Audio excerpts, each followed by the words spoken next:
There's an old 55 Porsche. We don't see too many of these around anymore.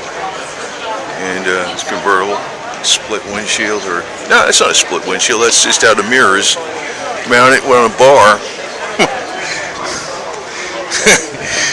So yeah, a little extra support for the mirror. Very simple Spartan interior. It's probably aftermarket gauges, but you know, they look like original.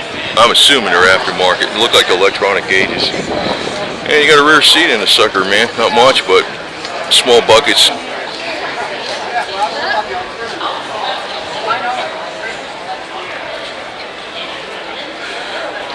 4-speed on the floor. And your typical, I guess it's your boxer air-cooled engine. You know, boxer being opposed cylinders. It looks like, you know, I'm not familiar with Porsches, but boy, this looks a hell of a lot like a Volkswagen with that shroud and, you know, where the generator is mounted, or if that's an alternator, but it's probably a generator. Same type of belt tightening system.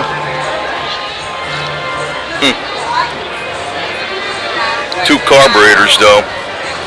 Volkswagen just have one carb, unless you've modified it. It's cute in that baby blue. Typical 1950s color, baby blue.